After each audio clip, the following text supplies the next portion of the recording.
Welcome back to the Deep Dive. Today, we're stepping into what might be, probably the most historically dense and emotionally charged territory we've ever covered. It really feels that way. I mean, we are dealing with a singular moment that defined the 20th century for an entire subcontinent. Yeah, we're looking at a date that just stopped the world. January 30th, 1948. The assassination of Mahatma Gandhi. 3 bullets, point-blank range, and the father of the nation was gone. Right. But, and this is a really big but for you listening, we aren't just here to recount the event. We're looking at a document that was legally suppressed. I mean, it was banned from publication and effectively kept out of the public eye in India for decades. Exactly. We're diving into the source material titled Why I Killed the Mahatma, Understanding Godse's Defense by Dr. Koenraad Elst. This book analyzes the lengthy court statement given by the assassin himself, Nathuram Godse. And I want to set the ground rules right up front here. Mhm. Our mission today is absolutely not to endorse violence. We are not here to justify a murder. No, not at all. We're doing a historical excavation. We want to understand the actual arguments Godse presented in court. Because for a really long time, the narrative you hear is just very simple. It's, mad fanatic kills saint. Right, but this document suggests there was a deeply detailed, calculated political rationale behind it. It's about moving beyond that caricature to understand the ideological clash. Yeah, because he wasn't just acting on a whim. He believed he was acting on a moral duty. However warped that might seem to us today, we have to look at his background, his specific grievances regarding partition, and the immediate, often totally ignored aftermath of that day. So let's just unpack this. I think the first thing that really surprised me in this stack of research is the profile of Godse himself. Oh, it's completely counterintuitive. Right. In my head, I pictured this uneducated, frothing at the mouth extremist who just hated everything Gandhi stood for from day one. But the source paints a very, very different picture. It really does. So Nathuram Godse was a Chitpavan Brahmin from Pune. Now that context is super important because that specific community had a long history of anti-British leadership. Like intellectual giants, right? Exactly, like Bal Gangadhar Tilak. Godse was not some random outsider. He was an editor, a journalist, a man deeply embedded in the political discourse of the time. But here is the part that usually shocks people when they first read this. Yeah, this blew my mind. Godse started his political life as a Gandhian. Wait, hold on. The man who assassinated Gandhi started out as a follower of Gandhi. He did. In the early 1930s, he was a true believer. He actually participated in the civil disobedience movement. Oh, yeah. He was out on the streets taking the hits, and much like Gandhi, he was deeply committed to social reform, specifically anti-caste work. See, that completely contradicts the narrative that he was some orthodox religious fundamentalist who just wanted to preserve the caste system. Completely contradicts it. The source details how Godse organized intercaste meals, which was a massive taboo in the 1930s. There's even the specific anecdote where he defied orthodox taboos to save a Mahar child, an untouchable child from drowning. He faced the wrath of his own conservative family for polluting himself, but he just didn't care. He fundamentally believed in social equality. That is just a massive plot twist. Yeah. So how does a guy who is saving untouchable children and marching for Gandhi end up holding the gun? The shift really happens when he falls under the mentorship of Vinayak Damodar Savarkar, who was a major Hindutva ideologue. Godse moved from the Gandhian camp to the Hindu Mahasabha camp. Okay, but even there, the relationship was pretty complex, wasn't it? It was. Godse eventually became disillusioned with Savarkar, too. Really? Because I always thought they were painted as this inseparable master-student duo. Not towards the end, no. Godse felt his mentor had become too passive. He called him crippled by poor health and inaction. Godse was a man of action. He felt the old guard, even the radical old guard, was just talking while the nation was essentially burning. There's also this rumor I've heard, I think it was popularized in that famous book, Freedom at Midnight, about a relationship between Godse and Savarkar. Like a homosexual relationship. Right. We definitely need to address that because it's become part of the urban legend around this history. Yeah. What does the source say about that? The source material here is very firm. Dr. Elst points out that this claim, which was popularized by Collins and Lapierre, is essentially slander lacking any real evidence. Godse's brother and others have refuted it strongly. So it's just a way to discredit them. Dr. Elst argues it was a way to further other them in the narrative. Historically, we should treat that claim as a fabrication. Got it. Rumor control check. So let's get into his actual politics. Godse claimed he was a secular nationalist, Hmm. which that sounds like an oxymoron for a Hindu nationalist, doesn't it? It does if you look at it through today's polarized lens. But Godse's argument was that he wanted a state based strictly on one man, one vote. He was arguing against what he saw as the Congress Party's communal favoritism. He believed the state absolutely shouldn't grant special privileges to any religion. So his core grievance was that Gandhi and the Congress were bending over backwards to appease Muslim leadership at the expense of the majority. Precisely. In his mind, secularism meant treating everyone exactly the same, without exception. And communalism was making special carve-outs for minorities. And this brings us to the core ideological clash, because this wasn't just personal, right? It was deeply philosophical. Godse versus Gandhi, realpolitik versus ahimsa. Let's dive into that. Hmm. Because we are taught that ahimsa, or nonviolence, is the ultimate moral high ground. But Godse did not see it that way at all. No, Godse argued that absolute nonviolence is an irrational political tool. Right. He didn't say nonviolence is bad in general, like between neighbors in everyday life, but he argued that in politics, and specifically in defense of the nation, it can be suicidal. And he brought up Hindu scripture to prove it, right? Because Gandhi always used religion to back nonviolence. Godse did the exact same thing to back violence. He invoked the Mahabharata, specifically the dialogue between Krishna and Arjuna. He pointed to historical figures like Shivaji. Argue that righteous violence is a duty. Exactly. A moral duty to destroy aggression. If you have an aggressor who isn't stopping, refusing to fight back isn't virtue. In his eyes, it's cowardice. Cowardice. That word comes up a lot in his defense statement. It's absolutely central to his psyche. And he used Gandhi's own words against him on this. Gandhi had famously said he preferred violence to cowardice. Oh, wow. Godse latched onto that. He felt Gandhi failed his own test. He believed Gandhi expected Hindus to die non-violently rather than fight back against aggressors, which Godse viewed as a total betrayal of the duty to protect the weak. He also called Gandhi a violent pacifist. That seems like a total paradox. What did that actually mean? It refers to what Godse saw as Gandhi's glaring inconsistency. Godse pointed out that during World War I, Gandhi actually recruited soldiers for the British. Right. He was essentially a recruiting sergeant for the empire. Yes. But then, in World War II, when the Nazis were at the door, he became an absolute pacifist. Godse saw this as deeply hypocritical. And it wasn't just external wars.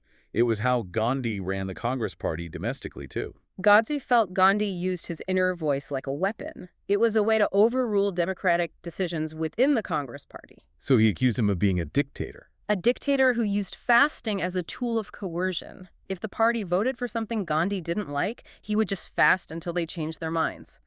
Godse argued that wasn't democracy, that was emotional blackmail. Okay, so that sets up the philosophy. Yeah. But philosophy alone doesn't usually make a person pull a trigger. There had to be specific, tangible charges. The why in Why I Killed the Mahatma, it seems to boil down to this overriding narrative of appeasement. That is the central thesis of Godse's defense. He believed Gandhi continuously capitulated to Muslim separatist demands just to maintain a fake facade of unity. And he traces this back way before 1947. Right, back to the Khilafat movement in the 1920s. I feel like this is a piece of history that gets glossed over a lot. It really does. But for Godse, it was the absolute start of the betrayal. The Khilafat movement was a campaign to restore the Caliph in Turkey. Which is a transnational Islamic issue. It had nothing to do with Indian independence directly. Exactly. Godse argued that Gandhi jumped on this bandwagon, prioritizing a foreign religious issue over Indian nationalism purely to buy Muslim support for the freedom struggle. And did it work? Did it actually buy that unity? According to Godse, it backfired spectacularly. When the movement failed, it didn't lead to unity at all. It led to the Mopla Rebellion in Kerala in 1921. And Godse describes this not as an anti-British uprising, but as a pogrom against Hindus. Yes. Forced conversions, violence, looting. And his primary grievance was that Gandhi failed to adequately condemn it. He felt Gandhi was actively minimizing Hindu suffering just to keep the unity dream alive. There was also this really bizarre story about the Emir of Afghanistan and the source. I had to read that part twice because it sounded like a literal conspiracy theory. It sounds wild to modern ears, but it was a very specific allegation Godse made in court. He claimed that during the Khilafat fervor, the leaders of the movement, the Ali brothers, actually sent an invitation to the Emir of Afghanistan to invade India to fight the British. Wait, inviting a foreign army to invade your own country? Yes, and Godse alleged that Gandhi supported this. essentially inviting a foreign ruler to invade the country just to swap one master for another. To Godse, that wasn't just bad strategy. That was outright treason. It's just wild to think about these things accumulating over decades in his mind. And it wasn't just political strategy either. It was cultural stuff, like the language issue. Yes, the imposition of Hindustani. Gandhi wanted a blend of Hindi and Urdu to be the national language. Godse was a purist. He saw this as bastardizing Hindi to please the Muslim leadership. And the symbols, too. Right, the Vande Mataram song controversy where verses were cut to avoid offense, and the removal of the saffron flag in favor of the tricolor. Godse saw every single one of these as a concession, a chipping away of Hindu identity to keep the peace. And there was also the contrast in how Gandhi treated different figures. He criticized the Arya Samaj and Swami Shraddhananda, who was actually later murdered by a Muslim, but he maintained close friendships with Muslim leaders like Suhrawardi. The same Suhrawardi who was in charge during the Great Calcutta killings. Godse viewed this as a sickening double standard. And then, of course, the ultimate concession, partition. The vivisection of India, as Godse bitterly called it. But wait, history records that Gandhi opposed partition. He famously said, "Over my dead body." That's the exact tragedy Godse highlights. He argues that while Gandhi said he opposed it, his policy of neither accepting nor rejecting communal awards over the years completely emboldened the Muslim League. So he blamed Gandhi's passivity. He held Gandhi responsible because, in the end, Gandhi didn't starve himself to death to stop partition. He accepted it. He let it happen. But even after partition, there was a specific trigger. The straw that broke the camel's back. The money. The 55 crore rupees, yes. This is the moment where theory finally turns into deadly action. Set the scene for us. It's January 1948. It's January 1948. India and the newly formed Pakistan are effectively at war over Kashmir. Pakistani-backed raiders are attacking Indian positions. The Indian government had decided to withhold a payment of 550 million rupees, which were assets from the colonial treasury, to Pakistan. Because logically, why would you fund the army you're actively fighting against? Exactly. That was the government's stance. Sardar Patel and Nehru were firm on this. They basically said, we are not sending this cash while they are shooting at our boys. But Gandhi intervened. He went on a fast. He pressured the Indian government to release the money immediately, arguing that India had a moral obligation to honor its debts regardless of the war. And Godse saw this as literally financing the enemy. He saw it as financing the bullets that were killing Indian soldiers. That was the absolute breaking point. Godse decided that Gandhi was an existential obstacle to the survival of the nation. He believed Gandhi had become senile, completely detached from reality, and that his moral high ground was actively destroying the state. It's chilling when you really look at his logic. He was entirely willing to hang for it. He was. He viewed it as a moral duty, explicitly comparing himself again to Arjuna in the Gita, doing a terrible thing because it was the necessary thing.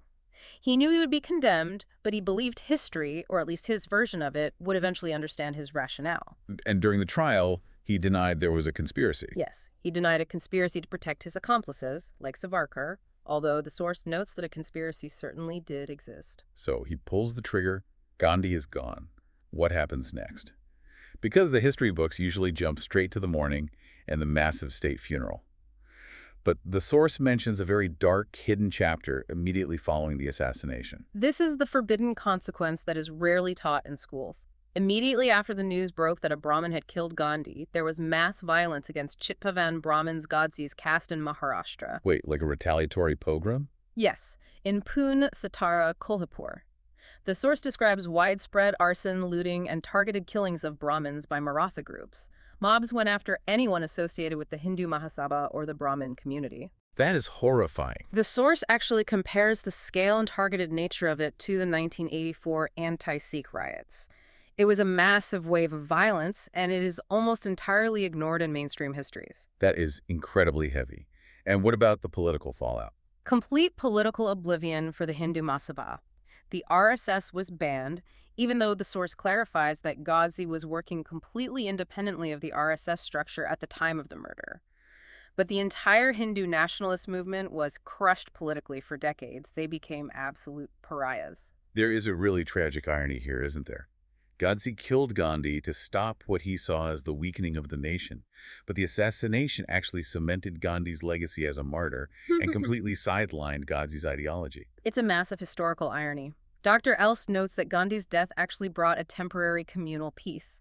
It quite literally shamed the nation into halting the riots that were raging everywhere.